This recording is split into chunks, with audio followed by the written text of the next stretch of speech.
More than 2,500 years ago, in the peaceful kingdom of Kapilavastu, nestled at the foothills of the Himalayas, there lived a gentle and noble queen named Maya. She was admired throughout the land, not only for her graceful beauty, but also for her kindness and purity of heart, as clear and serene as a mountain spring. One quiet night, under a calm and shimmering moon, when the whole palace had fallen into deep sleep, Queen Maya experienced a dream unlike any she had ever known. In her dream, she saw a majestic golden mountain rising high into the starlit sky. On its shining peak appeared a pure white elephant with 6 tusks glowing like the first light of dawn. With an air of serenity and divine grace, the elephant approached her, surrounded by a soft radiance. Then, as gently as a whisper of wind, it entered her body, bringing with it a profound sense of peace. When the queen awoke, her heart was filled with a deep and quiet joy. A calmness spread through her being, unlike anything she had ever felt. She knew with an inner certainty that this dream carried a meaning far greater than ordinary visions. Something extraordinary was beginning. Among them was an elderly seer who had witnessed the rise and fall of many seasons. He listened attentively, his eyes half closed, as though gazing into the hidden truths of the universe. After a long moment of silence, he opened his eyes and spoke in a steady, reverent voice. "Your Majesty, the dream of the 6-tusked white elephant is no common dream. In ancient scriptures, it is said to foretell the birth of a great being. The child you carry will not be an ordinary human. If he chooses a worldly life, he will become a universal monarch, a ruler of unmatched virtue. But if he walks the spiritual path, he will become a fully enlightened one, bringing wisdom and compassion to the entire world." A sacred stillness filled the palace. The king felt both pride and worry stir in his heart. Queen Maya gently placed her hand on her abdomen, feeling the soft warmth of the new life growing within, like a rising light, like a promise of something wondrous. And from that moment, the whole kingdom of Kapilavastu understood. A remarkable being was about to enter the world, one who would later be known across all of humanity as Gautama Buddha, the Enlightened One. As the months passed, Queen Maya's radiance grew brighter. Those around her often spoke in hushed voices, saying that she seemed to carry not only a child, but a blessing.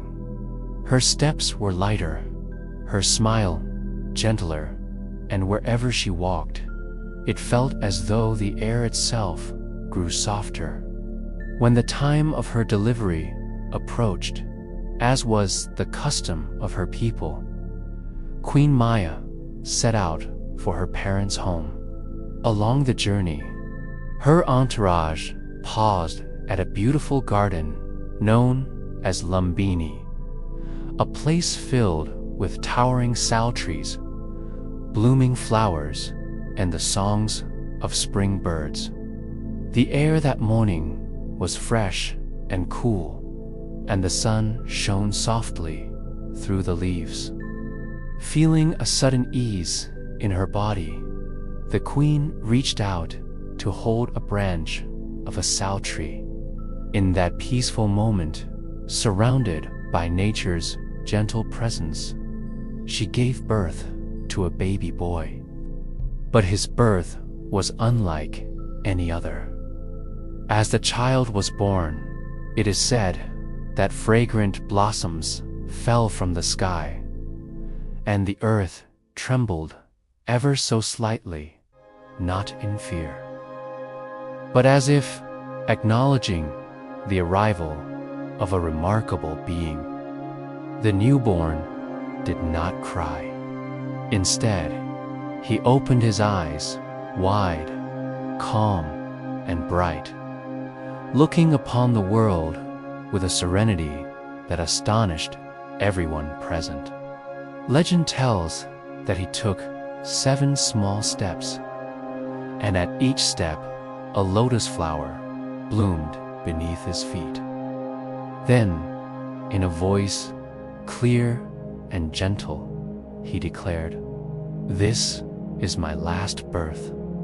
I have come for the happiness of all beings." Those who witnessed it were left in awe.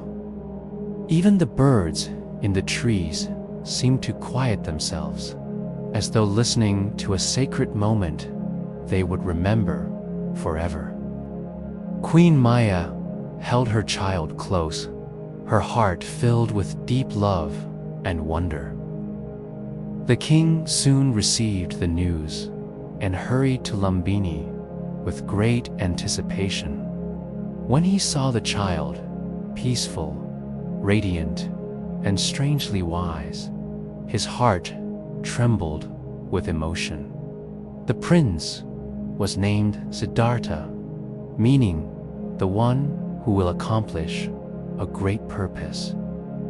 From the moment of his birth, the world around him seemed to change gently, subtly, as if nature itself understood that a being of immense compassion had arrived. News of the prince's extraordinary birth spread quickly throughout Kapilavastu. Scholars, sages, and noble families all wished to see the child who had entered the world in such a wondrous way. Among those who heard the news was an old ascetic named Asita, a sage who had lived many years in the mountains. Known for his deep insight and spiritual vision, when he sensed the special energy surrounding the newborn, he decided to visit the palace. The king welcomed him with great respect, knowing Asita's wisdom was valued even among the highest ranks. Asita entered the royal chamber where the infant Siddhartha lay peacefully. The moment his eyes fell upon the child, the sage stopped walking. His body trembled slightly. A soft, amazed smile appeared on his face, followed by tears that slowly gathered in his eyes. King Suddhodana, concerned, asked gently, "Revered one, why do you weep? Is this a sign of misfortune for my son?" Asita shook his head, his voice full of emotion. "No, Your Majesty. These are not tears of sorrow. They are tears of both joy and longing. Joy, because this child will one day become a fully enlightened one. His compassion will spread across the world like a great light, piercing the darkness. He will understand the deepest truths of life and teach countless beings the path to liberation." The room fell utterly silent. Even the gentle breeze from the open window seemed to pause. But then Asita's voice softened with a shadow of sadness. And yet I weep because I am old. My life is nearing its end. I will not live long enough to hear his teachings or witness the wisdom he will bring. His tears fell quietly, and the king felt both pride and an unexpected heaviness in his heart. The prophecy was magnificent, but it came with the painful truth that the path of the boy might not follow the traditional destiny of a king. After wiping his tears, Asita gently lifted the infant Siddhartha into his arms. The baby looked at him with calm, observant eyes as clear as still water. The sage blessed him and whispered, "May you walk your destined path with courage. May your compassion embrace all living beings." After returning Siddhartha to the queen, Asita bowed deeply to the royal couple. A gesture expressing reverence not just to rulers, but to the future Buddha, the teacher of the world. When he departed from the palace, a quiet awe remained in the hearts of everyone who had heard his words. They did not know exactly what kind of future awaited the young prince, but they all sensed that the course of human history had just begun to change. As Siddhartha grew, even in his earliest days, those around him noticed something special about the child. He was peaceful, thoughtful, and unusually aware for someone so young. Unlike other children who cried for toys or clung restlessly to their mothers, Siddhartha often sat quietly, observing the world with wide, gentle eyes. His presence brought a sense of calm to anyone near him. Servants whispered that being around the child felt like sitting under a cool, shaded tree on a warm day. When he laughed, it was soft and pure, like the sound of a small bell carried by the wind. When he cried, it was never from anger, only from a deep sensitivity to the feelings of others. One day, while still very young, Siddhartha was taken outside the palace garden. There, he saw a small bird struggling to fly after falling from its nest. Instead of fear or confusion, the child reached out his tiny hands, gently holding the bird and looking at it with compassion. His touch was so light that the bird did not panic. Everyone watching was amazed. It was as if the child already understood the fragility of life. On another occasion, during a seasonal ceremony, the young prince sat quietly under a rosapal tree. While the noise of music and celebration filled the grounds, Siddhartha entered a serene stillness, his breath soft and natural.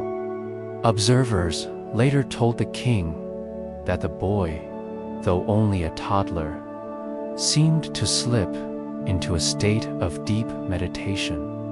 These small moments, though simple, left those who witnessed them with a quiet sense of wonder.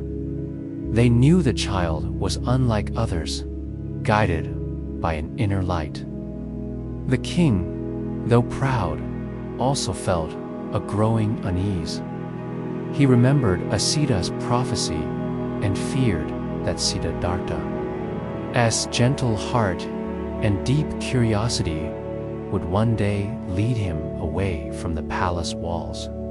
And so, he began to build a life for the prince that was filled only with beauty, comfort, and luxury, hoping that by surrounding him with pleasure, he could keep him from seeing the suffering of the world outside. But destiny does not change so easily. And the early light within Siddhartha would only grow stronger with time, setting the stage for a journey that would transform all of humanity.